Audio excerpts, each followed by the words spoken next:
Sir आपने 1 साल prepare किया, आपने 2020 में अपना प्रिपरेशन स्टार्ट किया, 2021 में आपने अपना फर्स्ट अटेम्प्ट दिया और आपने फर्स्ट अटेम्प्ट में ही प्रीलिम्स क्वालीफाई कर लिया। तो प्रीलिम्स के लिए सर आपने क्या रणनीति बनाई या फिर आपने ओवरऑल एग्जाम के लिए क्या रणनीति बनाया? मेरे घर वाले they were saying me both thing, मतलब they were excited from their faces, but they were saying कि ठीक है, मतलब we have to be ready कि कैसा भी हो। एंड मुझे पता था कि दे वर वेरी हैप्पी या दे वर वेरी एंशियस कि क्या होने वाला है। तो मैंने उनको बोल के रखा था कि देखो नहीं भी होगा तो भी चलेगा, होगा तो भी चलेगा, क्योंकि दिस इज़ वेरी अनसर्टेन। तो सर थोड़ा सा अगर आप कंफर्टेबल में आप बताना चाहें तो आप एक आधा क्वेश्चन बताएं हमें अपने इंटरव्यू राउंड का, जो कि थोड़ा सा आपको अच्छा लगा, जो आपको मजाकिया काइंड का लगा।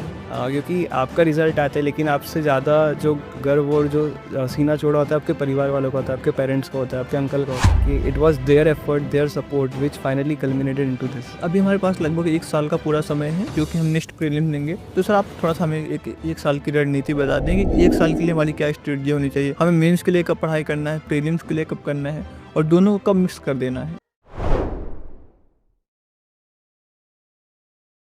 जय हिंद दोस्तों, आशा करता हूँ कि आप सबका स्वास्थ्य अच्छा होगा और आप सबकी तैयारी अच्छे से चल रही होगी। दोस्तों आज की जो वीडियो है ये उन सभी एस्पिरेंट के लिए हेल्पफुल होने वाली है जो यूपीएससी की तैयारी कर रहे हैं और जो यूपीएससी की तैयारी करने के बारे में सोच रहे हैं। ये वीडियो उनके लिए भी हेल्पफुल रहने वाली है, क्योंकि आज के इस वीडियो में हम यूपीएससी एग्जाम को थोड़ा और आसान वे में समझने का प्रयास करेंगे। जो आज के इस वीडियो हमारे गेस्ट हैं उन्होंने यूपीएससी एग्जाम क्वालिफाई किया है। 2024 के अंदर उनकी ऑल ओवर इंडिया 344 रैंक आई है। तो जो हमारे गेस्ट हैं वो हैं श्री आयुष जैन सर। तो सबसे पहले सर आपको बहुत धन्यवाद कि आपने अपना बहुमूल्य समय हमें दिया। तो दोस्तों आपको बहुत कीमती समय नहीं लेते हैं और सर के साथ अपनी बातचीत को आरंभ करते हैं। तो सर सबसे पहले तो हम चाहेंगे कि अपने एजुकेशनल बैकग्राउंड को थोड़ा-सा हम सबको बताएँ कि आपने पढ़ाई-लिखाई किस तरीके से किया, ताकि हमें भी आइडिया लगे कि जो लोग यूपीएससी क्वालीफाई करते हैं, वो लोग क्या पढ़ाई करते हैं। तो hello everyone, thank you so much for inviting me to this podcast. My pleasure sir. मेरा नाम आयुष जैन है। I have secured this year 344 rank in civil service examination. मैं एक्चुअली आगर मालवा ज़िले से रहने वाला हूँ, जो कि एमपी में आता है। मेरी स्टार्टिंग एजुकेशन वहीं से हुई थी एंड उसके बाद मैंने इंजीनियरिंग करी है Medicaps institute of technology and management से in computer science in 2015 to 19। जी। सर आपके एजुकेशनल बैकग्राउंड को देखते हुए मुझे लगता है कि आपने शुरुआत से यूपीएससी एग्ज़ाम देने के बारे में नहीं सोचा था, क्योंकि आपने बीटेक किया है और जनरली जो लोग बीटेक करते हैं, वो लोग यूपीएससी के बारे में नहीं सोचते हैं, क्योंकि मान्यता ये है कि जो यूपीएससी की तैयारी करना चाहता है, वो ह्यूमैनिटीज़ सब्जेक्ट के साथ जाता है, वो बीए करता है। तो सर आप बताएँ कि क्या ये सच है कि आपको पहले से यूपीएससी नहीं करना था या फिर आपको पहले से यूपीएससी करना था, उसके बावजूद भी आपने बीटेक किया? मतलब I have never thought about UPSC as a serious option कि मुझे ये करना है।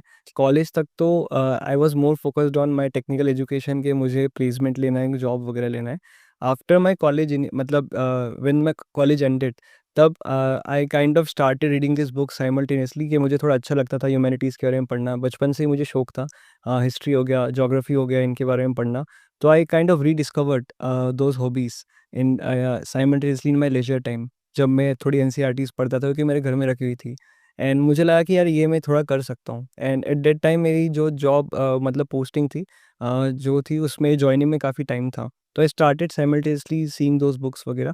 एंड व्हेन कोइंसिडेंटली क्या हुआ कि एक time there was a entrance test of a coaching and it happened and I was just reading books anyway before few months. तो उसके हिसाब से जब वो मैंने टेस्ट दिया, ऐसे ही सरप्राइजिंगली उसमें मेरे काफ़ी अच्छे नंबर आए थे।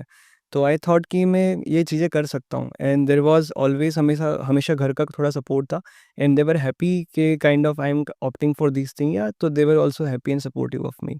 तो that's when I decided to take plunge into UPSC and I thought कि अब मुझे इसकी प्रिपरेशन करनी चाहिए। तो I think it was COVID lockdown during that time when I seriously started my preparation in 2020। Okay sir. Sir जैसा कि अभी आपने बताया कि आपका प्लेसमेंट भी लग चुका था, बट उसमें थोड़ा-सा टाइम था और उस वक़्त आपने स्टार्ट किया यूपीएससी प्रिपरेशन। तो सर कभी आपको ये डर नहीं लगा कि मैं अपने प्लेसमेंट को छोड़ रहा हूँ, मैं अपनी जॉब को छोड़ रहा हूँ और यूपीएससी एग्ज़ाम के लिए प्रिपेयर करने जा रहा हूँ? और यहाँ पे इतनी अनसर्टेनिटी है कि किसी को पता नहीं कि कब किसका होना है, कब किसका नहीं होना है। बहुत सारे एस्पिरेंट ऐसे होते हैं जिनका नहीं हो पाता है, जबकि बहुत मेहनत करते हैं, ऐसा नहीं उनकी मेहनत में कहीं कमी है। तो सर आपको डर लगा शुरुआत में कि मतलब आपको कुछ मतलब फ़र्क नहीं पड़ा? मतलब उस टाइम मैंने इतना लंबा सोचा नहीं था। जी। To be honest I was just enjoying those things and मुझे लगा था कि अभी जस्ट इनिशियल हुआ है, तो I have edge on my side, तो आई कैन जस्ट मतलब डू अदर थिंग्स, या मैं यूपीएससी ट्राई कर सकता हूँ। इनिशियली मैंने सोचा था कि मैं शायद 2 या 3 अटेम्प्ट्स ही दूँगा ये मैं सोच के आया था, और अगर नहीं होता तो शायद मैं फिर से अपने टेक्निकल बैकग्राउंड में जाता, वो चीज़ें करता जो मैंने पढ़ी थी और फिर से जॉब ले लेता। मतलब ऐसा मैंने सोचा था उस टाइम पर। जी सर। सर, आप अपनी फैमिली के अंदर पहले ऐसे व्यक्ति हैं जो कि यूपीएससी एग्ज़ाम क्वालीफ़ाई किए हुए हैं, या फिर आपके फैमिली बैकग्राउंड में या फिर आपके रिलेटिव में कोई पहले से यूपीएससी क्वालीफ़ाई किया हुआ है? जी नहीं, मैं am first officer from my family. I come from mostly a business oriented family, और मेरे पापा तो एलआईसी में है for 22 years, he is in life insurance advisor. तो ऐसा पहला मौका है जब हमारे परिवार से किसी ने ये सोचा था एंड कोई बना है, तो it's a very proud moment for me. And also I want to say कि not just for me, but I am the first person in my whole district to become a civil servant जिसने UPSC निकाली है आगर मालवा ज़िले से। तो again it was a very pride moment, not for me but for my family as well as the whole town. तो इसलिए बहुत अच्छा सर, लगता आपने है। पूरे ज़िले का नाम रोशन कर दिया। जी। आपने पूरे ज़िले के जो बच्चे हैं, जो एस्पिरेंट हैं, उनको एक उम्मीद दिया कि भैया अगर कर सकते हैं, आयुष जैन भैया ने किया हुआ है, मैं भी करूँगा। अब उनको गाइडेंस भी कहीं न कहीं अगर चाहिए होगा तो आपके पास तक आ सकते हैं और आपसे गाइडेंस ले सकते हैं। सर, एक क्वेश्चन यहाँ पे जो अभी जो भी एस्पिरेंट आपको देख रहे होंगे उनके मन में होगा, क्योंकि सर मुझे भी ये क्वेश्चन जानना है। सर, आपने 1 साल प्रिपेयर किया, आपने 2020 में अपना प्रिपरेशन स्टार्ट किया, 2021 में आपने अपना फर्स्ट अटेम्प्ट दिया और आपने फर्स्ट अटेम्प्ट में ही प्रीलिम्स क्वालीफाई कर लिया, जो कि सर प्रीलिम्स आजकल आप देख रहे होंगे कितना चैलेंजिंग होता जा रहा है। जनरली एस्पिरेंट प्रीलिम्स में फेल हो जा रहे हैं। तो प्रीलिम्स के लिए सर आपने क्या रणनीति बनाई, या फिर आपने ओवरऑल एग्जाम के लिए क्या रणनीति बनाया कि आपने 1 साल के अंदर प्रीलिम्स क्वालीफाई कर लिया? आई थिंक 1 साल तो एनीवे प्रिपरेशन लगता ही है आपको बेसिक बेस बनाने में यूपीएससी का। जहाँ तक प्रीलिम्स का सवाल है, तो आई थिंक दैट टाइम मेरा काफ़ी स्ट्रॉन्ग बेस था जीएस का, जनरल स्टडीज़ का। क्योंकि हम जब पहली बार पढ़ते टॉपिक्स को हम काफ़ी इंटरेस्टिंग से पढ़ते हैं। मेरे लिए वो जो स्टार्टिंग की प्रिपरेशन थी, चाहे हिस्ट्री पढ़ना हो, ज्योग्राफी पढ़ना हो, सिविक्स हो, इकोनॉमिक्स हो, everything was a very fascinating phase for me. तो मुझे पढ़ने में काफ़ी मज़ा आया था, मैं काफ़ी बार उसको रिवाइज़ करता था। और प्रीलिम्स में सबसे इम्पोर्टेंट है कि जब हमारे एक हमने पढ़ाई कर ली है, उसके बाद हम उसके कितने ज़्यादा टेस्ट लगाते हैं। इन माय फर्स्ट अटेम्प्ट मैंने शायद उसमें 40 से 50 टेस्ट लगाए थे, उन पिछले 3-4 महीनों के अंदर। फिर उस उन्हीं सब टेस्ट का आपको रिवीजन करना होता है, काफ़ी अच्छे से उसकी स्टडी करना होती है। जो क्वेश्चन हमको आते हैं वो अच्छी बात है, जो नहीं आती उसका एनालिसिस और उससे हम क्या मॉडल आंसर्स में एक्स्ट्रा पॉइंट ऐड कर सकते हैं। अगेन उन चीज़ों को नोट्स में करके रिवीजन करना होता है। तो आई थिंक वो बहुत ही होलिस्टिक अंडरस्टैंडिंग देता है। इसके अलावा आप अपने दोस्तों से बात कर के उसका एनालिसिस कर सकते हो, तो चीज़ें आपके दिमाग में रह जाती है, बात करके, डिस्कशन करके। और अगर आपने एक बार एक्सरसाइज इतने अच्छे से कर ली है, तो आई थिंक आगे आपका प्रीलिम्स रुकना बहुत मुश्किल होता है, क्योंकि आप एक काफ़ी अच्छा बेस बना चुके हैं ऑलरेडी। एंड आगे अगले मेरे अटेम्प्ट्स में आई थिंक मुझे इसने काफ़ी हेल्प करा, because I was very ready कि अगर मैं अगली बार 2 महीने पढ़ के भी करूँगा, तो मुझे काफ़ी स्ट्रॉन्ग फाउंडेशन से मेरे फंडामेंटल्स काफ़ी क्लियर है। और उसके अलावा जो करंट अफेयर्स का पार्ट है, वो हमेशा मेरे टिप्स पे था, because I was very fond of newspaper reading. तो I was also attached with them, as well as my option was international relations was there. तो ये सब मिलके आई थिंक सारे फैक्टर्स थे जिनने आई थिंक मेरा प्रीलिम्स थोड़ा-सा ईज़ी रखा रिलेटिवली दूसरों से। जी। सर, जो लोग आपको सुन रहे हैं, मैं उनको थोड़ा-सा बताना चाहूँगा। सर ने 2024 तक 4 प्रीलिम्स एग्ज़ाम दिए हैं।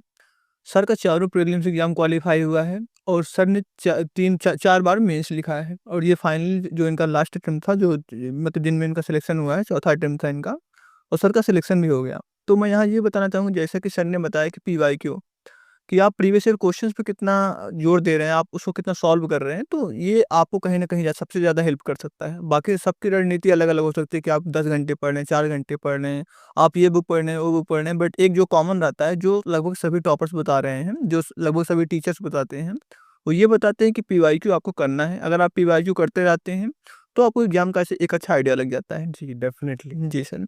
सर, हम चाहेंगे कि आप थोड़ा-सा यहाँ पे मेंस के लिए भी हमें थोड़ा-सा गाइडेंस दें, क्योंकि आपने 3 बार जब आपका स्टार्टिंग का मेंस दिया आपने, तो उसमें आप क्वालीफाई नहीं कर पाए।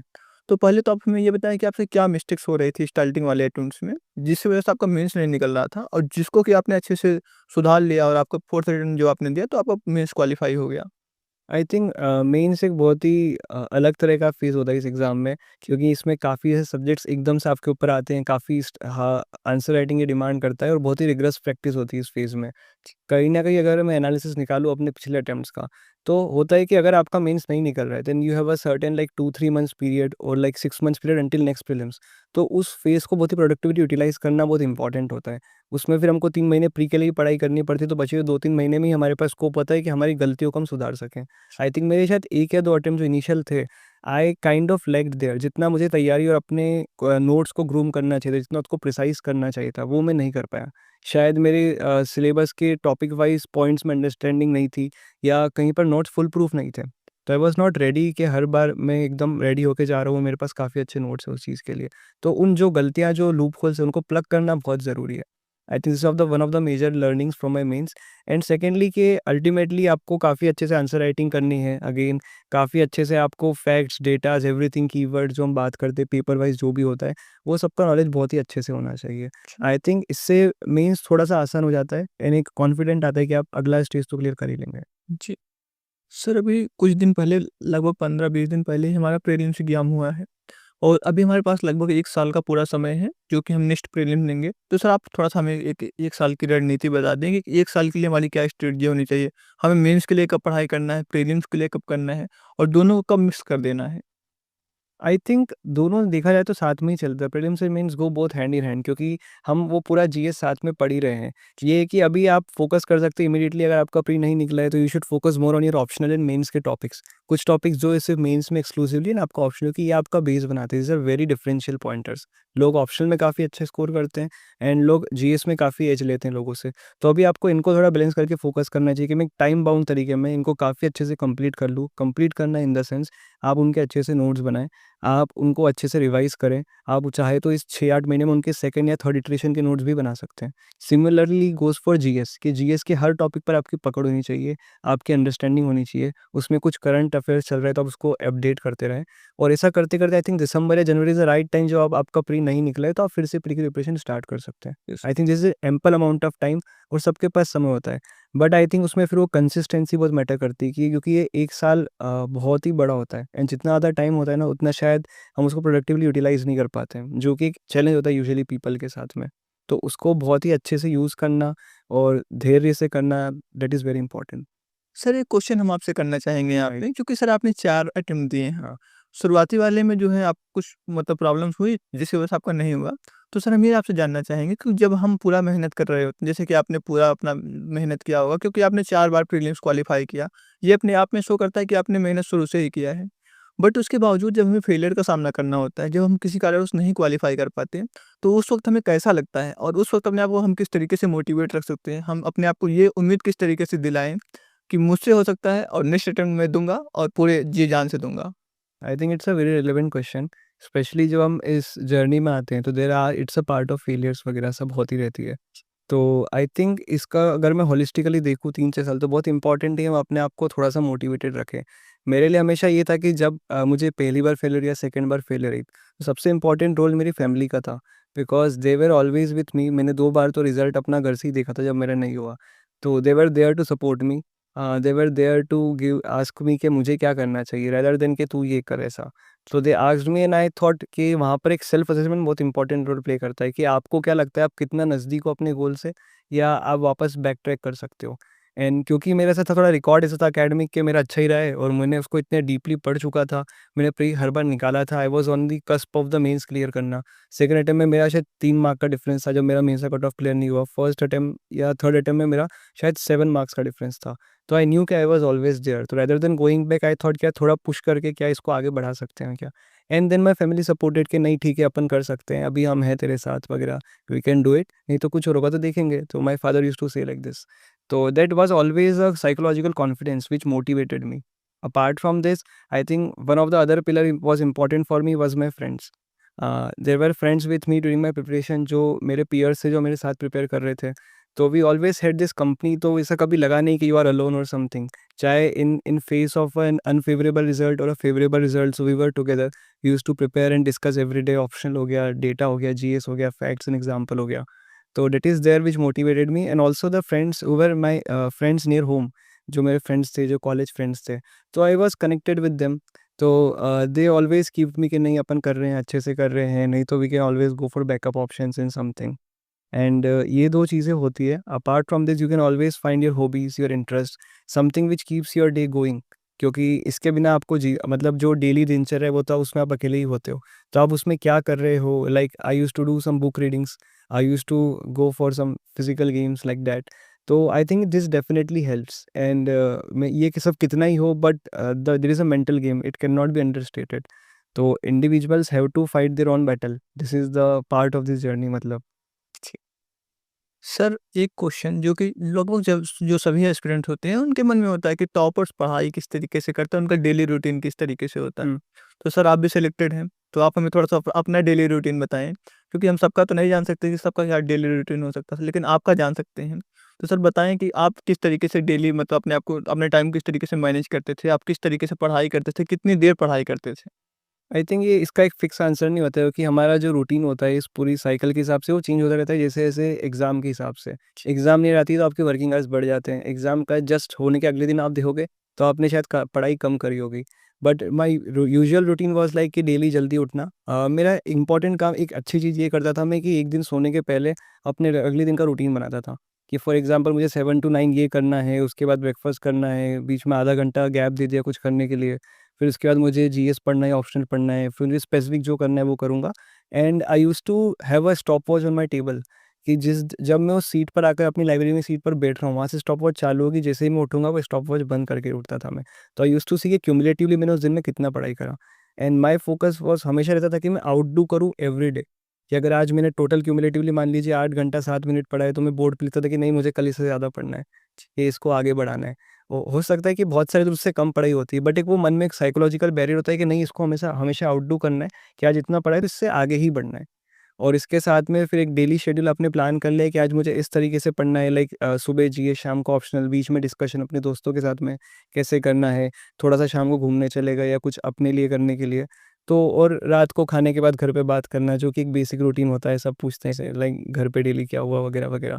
तो इस टाइप का ये एक नॉर्मल सा रूटीन होता है, बस वो रोज़ करना होता है I think and that's what makes the difference. जी। सर जैसा अभी आपने शुरुआत में बताया कि आप अपने जिले से पहले ऐसे व्यक्ति हैं जिन्होंने यूपीएससी एग्ज़ाम क्वालीफाई किया। अपने घर से भी वह हैं और अपने मतलब आप रिलेटिव्स में भी पहले ऐसे व्यक्ति थे। जी। तो सर थोड़ा-सा आप हमें अपने रिज़ल्ट के मोमेंट के बारे में बताएँ कि जब आपका रिज़ल्ट हुआ, तो उस वक़्त आपकी फैमिली कितनी खुश थी? आपकी सोसाइटी कितनी खुश थी? आपको कैसा लग रहा था? वो मोमेंट कैसा था? आई मीन मैं अगर थोड़ा-सा क्वेश्चन चेंज करूँ तो मैं थोड़ा-सा उसके आपको पहले ले आना चाहता हूँ कि वो दिन बहुत ही एंग्ज़ायटी वाला दिन था एक्चुअली बिकॉज़ उस दिन ऐसा होता है कि हमको पता होता है कि आज डी-डे है, आज आ सकता है वगैरह-वगैरह और थोड़ी टेलीग्राम्स पर क्या हलचल शुरू हो जाती है कि there is a result is coming day. तो it's kind of very panic, very anxiety like मेरे घरवाले they were saying me both thing मतलब they were excited from their faces but they were saying कि ठीक है मतलब we have to be ready कि कैसा भी हो। एंड मुझे पता था कि दे वर वेरी हैप्पी या दे वर वेरी एंग्शियस कि क्या होने वाला है। तो मैंने उनको बोल के रखा था कि देखो नहीं भी होगा तो भी चलेगा, होगा तो भी चलेगा। We should be ready for both the circumstances क्योंकि this is very uncertain. And जब रिज़ल्ट आया तो I was just checking the PDF and just search my roll number and it was found. But जैसे ही मैंने बोला कि division आ गए तो मेरे अंकल बोलते कि 2 बार चेक कर बहुत कॉमन नाम है, कल दूसरे का भी हो सकता है। तो ऐसा हुआ था एंड जैसे ही वो मैंने बोला कि नहीं हो गया है तो it was a very emotional moment like शायद इसमें यूफ़ोरिया था, सेलिब्रेशन था, एक्सटेसी था, लेकिन एक बहुत रिलीफ़ भी था मेरे लिए। खुशी ज़्यादा रिलीफ़ था कि यार I have finally done this मतलब it came a long way बहुत टाइम लगा। There were tears tears of joy जो काफ़ी समय बाद, सालों बाद आए एंड आपकी फैमिली का तो जॉय अनपैरेलल्ड है क्योंकि हम इस प्रिपरेशन को स्टार्ट करते हैं हमेशा सोच के कि अपन कुछ करेंगे। एंड फॉर मी जिसका शायद लास्ट टाइम मैं अपने परिवार को प्राउड 10th क्लास में कराया था जब मेरा पेपर में फ़ोटो आया था कि 9.8 सीजीपीए था। उसके बाद I could not clear JEE वगैरह या जो भी आपका एक अच्छा इंजीनियरिंग में अच्छा रिकॉर्ड या जो भी होता है वगैरह। तो this was like a very important कि finally I have done something again which makes them feel proud. क्योंकि आपका रिज़ल्ट आता है लेकिन आपसे ज़्यादा जो गर्व और जो सीना चौड़ा होता है आपके परिवार वालों का होता है, आपके पेरेंट्स का होता है, आपके अंकल का होता है कि it was their effort, their support which finally culminated into this. तो that's a very special moment for me, my dadi, my pardadi, everyone danced on that day. जी। तो those are timeless memories for me. Okay sir. Sir society ने भी आपका मतलब result celebrate किया क्या? मतलब हम देखते हैं कि जल्दी जब रिज़ल्ट आता है, उस वक़्त गाड़ी से टॉपर जा रहा है, उनको मालाएँ पहनाई जा रही हैं, उनके घर पे अच्छे-अच्छे मंत्री आ रहे हैं, सांसद आ रहे हैं, विधायक आ रहे हैं, ऐसा कुछ हुआ क्या? जी, यूपीएससी का रिज़ल्ट आता है तो it's a very big thing actually in our society है। मतलब हम जहाँ रहते हैं आप सब लोग, तो इसलिए होता है कि काफ़ी लोग आपको फेलिसिटेट करने आते हैं and it's a part and parcel. तो बस उसके लिए उस दिन या उन 3-4 दिनों के लिए आपके पास नथिंग बट ग्रैटिट्यूड होता है। कि आप हम्बल्ड हो कि आपने ऐसा कुछ करा है, they are happy with you क्योंकि वो सिर्फ़ आपकी खुशी नहीं है, वो उनकी भी खुशी है। सभी लोगों ने मिलके सब वो मिलके खुशी मनाते हैं। And I am just humble कि मुझे सब लोगों से फेलिसिटेट करने का मौका मिला, अलग-अलग जगह पर बुलाया गया। लोग आपको अच्छे भाषण लोगों को मोटिवेट करने के लिए बोलते हैं, जो नए बच्चे आ रहे हैं उनको बताने के लिए बोलते हैं। तो एक बड़ा ही अच्छा मौका होता है जब you give back whatever you have earned या व्हाटएवर यू हैव लर्न्ड, कि आप अपना ज्ञान कैसे शेयर कर सकते हो, और अगर उससे 2-3 बच्चों का भी भला हो जाए, तो I think nothing better than that. जी। सर आपको सीएम द्वारा भी सम्मानित किया गया। आप जिस राज्य में रहते हैं उस राज्य के सीएम ने आपको सम्मानित किया। जी, जी। तो सर वो मोमेंट किस तरीके से रहा? अ, उस वक़्त आप किस तरीके से क्या फ़ील कर रहे थे? कैसा लग रहा था आपको? Again, it was a very humbling moment and a very prideful moment, because all the selected candidates of CEC 2024 from MP were called to Bhopal. तो लास्ट मंथ ही फंक्शन हुआ था, and it was more prideful because मेरे parents और मेरी दादी मेरे साथ में थे। They were in the front row. तो someone who has not even seen as our chief minister from a real, मतलब कभी ऐसे क्लोज से नहीं देखा। मेरे पेरेंट्स के लिए भी बड़ा एक गर्व का विषय था कि हमें ऐसी जगह पर वहाँ पर सम्मान समारोह में बुलाया गया, और वो जिस इमारत में समारोह का आयोजन हुआ था वो मध्य प्रदेश की एक पुरानी विधानसभा की बिल्डिंग थी, जो मुझे पता नहीं था। तो ऐसे someone as a student of history मेरे लिए काफ़ी एक्साइटिंग वो था कि इसी जगह पर आप बैठे हुए हैं, आप स्टेज पर हैं, आपका सम्मान किया जा रहा है, जिसे पूरा प्रदेश देख रहा है, और वहाँ पर जो बच्चे हैं वो आपसे प्रेरणा लेने के लिए आए हुए हैं। तो एक बड़ा ही गौरवान्वित और अभिभूत करने वाला एक वो पल होता है वो। जी। सर ओवरऑल जो मैं यहाँ पे समराइज़ कर पाऊँगा कि सर जब आप यूपीएससी एग्ज़ाम क्वालीफ़ाई करते हैं, आप तो मतलब आपको तो काफ़ी अच्छा लगता है, आपकी फैमिली को उससे ज़्यादा अच्छा लगता है। क्योंकि उन्हें पता होता है कि आप इतनी हार्ड वर्क से पढ़ाई कर रहे हैं, उसके बाद अब आपका क्वालीफ़ाई हुआ तो उनको इस बात का खुशी होता है कि हाँ, फाइनली हो गया हाँ जी। और अच्छे एग्ज़ाम को आपने क्वालीफ़ाई किया। और जैसा कि आपने बताया उसके बाद आपको कई जगह सम्मानित किया, आपको सीएम सम्मानित कर रहे हैं, तो ये तो अपने आप में गौरवान्वित करने वाली बात है। जी, डेफ़िनेटली। जी। सर थोड़ा-सा हम चाहेंगे कि आप यूपीएससी एग्ज़ाम के बारे में थोड़ा-सा हमें और क्लियर बता पाएँ क्योंकि सर आपने 4 अटेम्प्ट दिए हैं और जनरली आपने चारों प्रीलिम्स क्वालीफाई किया बट आपने मेंस के अंदर थोड़ा-सा फेलियर का सामना किया है। तो सर आप हमें ये बताएँ कि कौन-कौन से मिस्टेक्स हैं जो कि यूपीएससी एस्पिरेंट अवॉइड कर सकते हैं, जिससे कि उनका सिलेक्शन का जो चांस है वो बढ़ जाए? चांस इसलिए बढ़ जाए क्योंकि हम ये तो फिक्स नहीं बोल सकते कि ये हम कर लेंगे तो हमारा हो जाएगा। कुछ लेकिन क्वालिटी ऐसी होती है जो कि अगर अपने अंदर हम डेवलप कर लेते हैं, अपनी स्ट्रेटजी के अंदर हम ला लेते हैं, तो थोड़ा-सा चांस बढ़ जाता है कि हमारा हो जाए। जी, I would go to basic dos and don'ts, क्योंकि एक्चुअली आजकल क्या है यूपीएससी में, like we I have my self face this thing, कि अब हर जगह कंटेंट का बहुत ज़्यादा वो बढ़ गया है, कि हर जगह there is a flooding of content for every topic of syllabus there is so much content by every coaching is there, and now we call it a problem of plenty. तो आपको क्या होना चाहिए कि एक फिक्स आपका syllabus या source हमेशा एक स्टिक रहना चाहिए, कि एक सोर्स होना चाहिए एक टॉपिक पढ़ने के लिए। मैं हमेशा कोशिश ये करता था कि मैंने एक बार नोट्स बना लिए या जो भी उसका कंटेंट बना लिया तो बना लिया, ताकि मैं उसको बार-बार मल्टीपल टाइम रिवाइज़ करके रिप्रोड्यूस कर सकूँ एग्ज़ाम में, रेदर देन गोइंग आफ्टर 2 और 3 things, that is very important. Secondly, I think social media is again today a major distraction, तो that is something which should be avoided if you are a very sincere aspirant. For me personally, I never used Insta during my preparation, मतलब Instagram और Facebook और something like that. Although I used Twitter very actively, but that was purely for my education purpose. मैं काफ़ी filter लगा के ऐसी-ऐसी जो PS, political science और आईआर की चीज़ें थी, वही मेरी टाइमलाइन पर आती थी और मैं उसका एक्टिवली यूज़ करता था। तो अगर आप कर भी रहे हैं तो काफ़ी रिस्पॉन्सिबल तरीके से करें, जो आपको पता हो कि आप क्या कर रहे हैं, कितना टाइम देना है उसको, ताकि रेदर देन डूम स्क्रॉलिंग आज के ज़माने में या ऐसे करने की वजह से। एंड thirdly, आई वुड से कि answer writing is again a very important thing. तो हम शुरू से फर्स्ट डे से हमको पता होता है कि हमको ये करना है, सिलेबस हमको पता होता है, पीवाईक्यूज़ की वैल्यू हमको पता होती है। पर इस चीज़ को करना, अप्लाई करना regularly, daily, monthly is very important. That's what makes the difference between an aspirant and someone who again secure a rank. तो अगर आप इसको रोज़ कर रहे हैं, किसी की मेंटरशिप से, किसी की सहायता से कर रहे हैं, पर वो करना बहुत इंपॉर्टेंट है, and that is what very important. Sir एक क्वेश्चन हम ऑप्शनल सब्जेक्ट से रिलेटेड करना चाहते हैं क्योंकि सर आपने पीएसआईआर ऑप्शनल लिया था और पीएसआईआर बहुत बड़ा ऑप्शनल है तो कई बार स्टूडेंट इस डायलेमा में रहते हैं कि हम छोटा ऑप्शनल लें बड़ा ऑप्शनल लें या फिर कैसा ऑप्शनल हम लें तो सर ऑप्शनल सब्जेक्ट चूज करने से पहले हमें क्या चीज़ों पे ध्यान देना होगा और पीएसआईआर अगर हम लेते हैं तो हमारे लिए कितना हेल्पफुल हो सकता है वो। जी, कोई भी ऑप्शनल सब्जेक्ट लेने के पहले आपको देखना चाहिए कि ये ऑप्शनल आपको लंबे टाइम तक पढ़ना पड़ेगा। उसकी प्रिपरेशन में आई थिंक 6-8 या मल्टीपल महीने लग जाते हैं, और आपको अगर मान लीजिए वर्स्ट केस में अगर आपका अटेम्प्ट वो उससे क्लियर नहीं होता है, अगर आप री-अटेम्प्ट करते हैं, तो आपको वो पूरा साल भी पढ़ना है। तो ऐसा होना चाहिए इसको पढ़ने के लिए आप कंफर्टेबल हो, जिसको पढ़ने के लिए आप रेडी हो, जिसमें लिए आपको थोड़ा पैशन हो अंदर से, या फिर उसका सिलेबस आपको मेक सेंस करे कि नहीं यार मैं ये पढ़ सकता हूँ। उसके नोट्स अवेलेबल हो, उसकी गाइडेंस अच्छे से अवेलेबल हो। एंड एक और चीज़ जो इम्पोर्टेंट है कि आपने उसको काफ़ी अच्छे से मतलब समझा हो, पढ़ा हो, जब आपने कंपेयर करा हो, फिर एक बार आपने चूज़ कर लिया तो फिर आपको पीछे मुड़ के नहीं देखना है मोस्टली, मतलब कि यार ये ऑप्शन फिक्स कर लेते हैं। This happened with me for PSR, because PSR was a natural choice for me because of interest in politics as well as international relations. And जब मैंने बहुत सर्च करा मैंने, तो मुझे इसके काफ़ी ईज़िली नोट्स वगैरह सब मिल चुके थे, मार्केट में अवेलेबल थे। I just ordered it and it helped me in GS also, because इसमें काफ़ी ओवरलैपिंग होता है। आपका जीएस 2 का पेपर हो, जीएस 4 का पेपर हो, एथिक्स हो, या फिर एसए का पेपर होता है। तो पीएसआर काफ़ी थॉट प्रोवोकिंग सब्जेक्ट होता है। Also it is very dynamic in nature. तो इसको पढ़ने के लिए आपको हमेशा न्यूज़पेपर या करंट इवेंट्स क्या चल रहे हैं उससे हमेशा रेडी रहना पड़ेगा, संबंधित रहना पड़ेगा जो भी चल रहा है। तो it overall very much helps, मतलब for those who took PSR. Okay sir. तो सर ये ओवरऑल है कि आपने ऑप्शनल के बारे में हमें गाइड कर दिया कि हमें चूज़ किस तरीके से करना है, क्योंकि हमें कई बार पता नहीं होता है और हम कई बार गलती से गलत ऑप्शनल चूज़ कर लेते हैं। सर ये क्वेश्चन सर जनरली हमने प्रीलिम से बात कर लिया, मेंस पे भी बात कर लिया। सर इंटरव्यू राउंड आपका बचा हुआ है। हुँ। तो सर आपका इंटरव्यू में क्या अनुभव रहा? जी, interview I would say is one of the most fascinating phase of this journey, क्योंकि हम जानते हैं इसकी 3 स्टेज होती है, प्रीलिम्स हो गया, मेंस हो गया, इंटरव्यू होता है। लेकिन ये वो फ़ेज़ होता है जब हम वो सब हर्डल्स पार करके आ रहे हैं, now you finally think like you are there where you belong, मतलब। एंड इसलिए इसको पर्सनैलिटी टेस्ट बोलते हैं। It's not called interview as per the UPSC's official, मतलब जो एडवर्टाइज़मेंट होता है।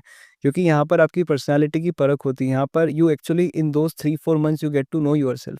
आप जानते हो कि अपने आप के बारे में। कई बार हमको पता ही नहीं होता है कि हम जहाँ से उस जगह के बारे में क्या ख़ासियत है। मैं जिस स्कूल से पढ़ा हूँ उसकी हिस्ट्री क्या है? मेरा जो कॉलेज था उसके नाम के पीछे का रीज़न क्या है? या फिर मैं जो हॉबी परस्यू कर रहा हूँ उसका ओरिजिन कहाँ से हुआ है? तो ऐसे बहुत सारे एन नंबर ऑफ क्वेश्चन्स होते हैं जो पूरे ब्रेनस्टॉर्म किए जाते हैं इस पूरी प्रोसेस के अंदर। तो यहाँ पर इंटरेक्शन होता है। Interview the preparation of this stage is all about talking with the people, क्योंकि यहाँ पर आपको प्री या मेंस की तरह पढ़ना नहीं है। यहाँ पर आपको प्री और मेंस की तरह प्लान नहीं करना है कि आज मुझे ये सब्जेक्ट ऐसा करना है। It's about interacting with the people, it's about grooming your personality, it's about learning some things from them, और कैसे थोड़ा-सा अपना पर्सनैलिटी को ग्रूम कर सकते हैं, रहन-सहन कैसे कर सकते हैं इम्प्रूव, कैसे थोड़ा-सा आप अपनी बॉडी पे ध्यान दे सकते हैं। क्या कैसे आप अपना मतलब फेस पे कैसे क्या करना है, बैठना है, उठना है, मतलब थोड़ा बहुत हम सीखते ही है। और कैसे क्वेश्चंस को आंसर करना है मोस्ट इम्पोर्टेंटली, कि अगर मुझसे कुछ पूछा गया है, कुछ अनकंफर्टेबल सिचुएशन में डाला गया है, मुझे कोई इंटिमिडेट करके क्वेश्चन पूछ रहा है, तो मैं कैसे उसको सहज होके आंसर करूँ। अगेन इट इज़ मतलब मोस्ट इम्पोर्टेंट है कि यहाँ पर आपको काफ़ी कुछ सीखने को मिलता है, because you give many mock interviews, you get to interact with the personalities also. And यहाँ पर काफ़ी डिफरेंट क्वेश्चंस पूछे जाते हैं। फॉर एग्जांपल इंटरव्यू में आपको पता नहीं है क्या पूछा है, कुछ करंट अफेयर्स बेस्ड होते हैं, कुछ एचआर क्वेश्चंस होते हैं, जो आपको एकदम सोचने को मजबूर कर देते हैं। एंड कुछ होते हैं जो आपके नॉलेज या ऑप्शनल या पीएसआईआर से या जो भी स्टैटिक पार्ट है उससे पूछे जाते हैं। तो there could be any question, आपको कुछ नहीं पता है, but it's about interacting with those 4-5 people there. And personally for me my interview day was one of the best day in this journey, जो कि बहुत ही शानदार रहा है। तो एंड मेरे मार्क्स भी शायद उसी हिसाब से थोड़े अच्छे भी आए थे। जी, तो ऐसा था। जी। सर इंटरव्यू के क्वेश्चन को लेकर जनरली हम सबके मन में उत्सुकता होती है कि किस तरीके से क्वेश्चन यूपीएससी पूछती है इंटरव्यू में। क्योंकि हम मॉक तो देखते हैं, मॉक में हमें कुछ-कुछ फ़नी-फ़नी क्वेश्चंस देखने को मिल जाते हैं। तो सर थोड़ा-सा अगर आप कंफर्टेबल हो, आप बताना चाहें, तो आप एक आधा क्वेश्चन बताएँ हमें अपने इंटरव्यू राउंड का, जो कि थोड़ा-सा आपको अच्छा लगा, जो आपको मज़ाकिया काइंड का लगा हो? मतलब ऐसा कुछ ज़्यादा मज़ाकिया तो नहीं हुआ था। एक्चुअली मेरे इंटरव्यू में तो थोड़ा ये हुआ था कि मेरा पहला क्वेश्चन ही मेरा गलत हो गया था। तो as soon as I entered, तो सर ने पूछा साम, दाम, दंड, भेद का ओरिजिन क्या है, and I said something which I thought was right but it was wrong. तो but it is about to get up from that, कि कैसे आप अपने आप को प्रिपेयर करें वहाँ से उठाए कि नहीं, इससे आपको डरना नहीं है एंड आगे कैरी फॉरवर्ड करना, वो सब था।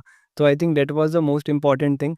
एंड फिर जो आगे क्वेश्चंस पूछे गए थे तो उसमें डेफ़िनेटली ऐसे क्वेश्चंस थे जो मेरे बैकग्राउंड के बारे में थे। मुझसे इंदौर के बारे में क्वेश्चंस पूछे गए थे, मध्य प्रदेश के बारे में क्वेश्चन पूछे गए थे, एंड कुछ अपनी जर्नी के बारे में क्वेश्चंस पूछे गए थे, जो शायद मुझे इंटिमिडेट करने के लिए पूछे गए थे, बट आई मेंटेन्ड माय काम there and somehow answered it, and I think they were impressed by my personality maybe, so that's why I scored good number there. Okay sir. Sir हमने generally जो भी चीज़ें आपसे related हो सकती है हमने डिस्कस कर लिया, हमने आपकी जर्नी जाना, हमने आपकी स्ट्रेटजी को भी समझा और हमने आपको जो भी ओवरऑल एक मतलब यूपीएससी एग्जाम से रिलेटेड आपकी समझ थी वो भी जाना। बट सर अगर मुझसे कुछ मिस हो गया हो और आपको लग रहा है कि ये भी यूपीएससी एस्पिरेंट के लिए इम्पोर्टेंट है, ये उन्हें जानना चाहिए, तो सर प्लीज़ आप हमें सजेस्ट कर दें।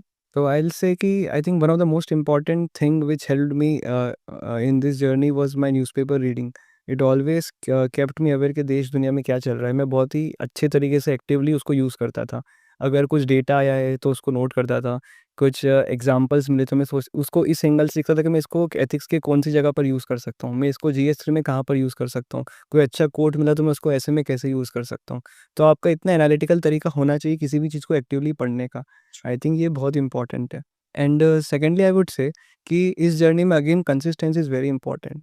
डेडिकेशन मतलब रोज़ आपको उठ के वो काम करना है। लाइक आई स्टिल रिमेंबर जब मेरा मेंस होता था एग्ज़ाम में, तो वो 2-3 महीने बहुत ही टेंस होते हैं आपके लिए। आपको लगता है कि यार ये भी बचा है, वो भी बचा है। तो everyday I used to wake up and मेरे मन में हमेशा एक वो साइकी थी कि मुझे मन में हमेशा स्वामी विवेकानंद जी का एक कोट आता था कि arise awake and don't stop until the goal is reached. तो that was something I always did कि कैसे भी करके अपने को रोज़ थोड़ा पुश करना है आज, मतलब टाइम वेस्ट नहीं करना है, ये नहीं करना है। इनफैक्ट ऐसा था कि हम लोग जब लंच भी करते थे, तो मैं अपने दोस्त को बोलता था कि अपन खाने में भी प्रोडक्टिव चीज़ें करेंगे। तो वी यूज्ड टू टॉक के रैंडम डेटा कि चलो इसके बारे में बताओ, कुछ डेटा बताओ एसडीजीज़ के बारे में क्या है। तो कुछ पढ़ाई की बातें चल रही ताकि वो आपको सबकॉन्शियसली आपकी मेमोरी में आता रहे और आप उसको एग्ज़ाम में रिप्रोड्यूस कर पाओ, इस तरीके से। And last but not the least I think mental health is very important in this exam, क्योंकि आप एक बिना साउंड माइंड के या थोड़ा अगर प्रेशर में रहोगे तो it will not help you. आपको हमेशा कोशिश करनी है कि to be in your best mood. There would be setbacks, there would be hurdles, but to bounce back from this is very important. And I think that's what keeps me going and motivated. Thank you so much sir once again for giving your precious time to us. तो दोस्तों, हमने कोशिश किया है कि हम sir की जो भी जर्नी रही है, सर का जो भी एक्सपीरियंस रहा, सर की जो भी स्ट्रेटजी रही है, वो आप तक पहुँचा पाएँ। तो मेरी पूरी कोशिश तो रही है, बट अगर मुझसे कुछ मिस हो गया हो तो आप कमेंट बॉक्स के अंदर कमेंट करके पूछ सकते हैं। हम कोशिश करेंगे कि टाइम से उसका रिस्पॉन्स दे पाएँ। तो एक अच्छी गाइडेंस के साथ आप इस एग्ज़ाम को अच्छे से क्वालीफाई कर सकते हैं। बाकी सर, अगर आपके साथ किसी स्टूडेंट को जुड़ना हो, आपसे मेंटरशिप लेना हो, तो सर उनको क्या करना होगा? तो आई एक्चुअली डू हैड मतलब मुझे काफ़ी क्वेरीज आ रही थी अभी एस्पिरेंट्स की कि कैसे करना चाहिए, क्या करना चाहिए। तो I have created a Telegram channel. अगर कोई एस्पिरेंट्स हो जिनको कुछ भी ऐसे इश्यूज़ हो या फिर प्रॉब्लम्स फेस कर रहे हैं अपनी जर्नी के अंदर, they can connect with me there definitely. I would be happy to solve them. Also, at the same time, I would like to take this moment to thank you for inviting me to the podcast and wish all the aspirants very best or the viewers who are watching this and wish you best of luck for the future. Okay sir. तो दोस्तों, जैसा कि sir ने बताया कि sir का एक Telegram channel है, जिसके माध्यम से आप सर के साथ जुड़ सकते हैं, सर की मेंटरशिप ले सकते हैं। तो मैं उस टेलीग्राम चैनल का लिंक जो है वो नीचे डिस्क्रिप्शन बॉक्स में दे दूँगा, ताकि आप आसानी से वहाँ से जाकर सर के साथ जुड़ पाएँ। बाकी आज के इस वीडियो में इतना ही था। आपको वीडियो जैसी भी लगी हो, आप कमेंट बॉक्स के अंदर बता सकते हैं। मिलते हैं नेक्स्ट वीडियो में, तब तक के लिए धन्यवाद।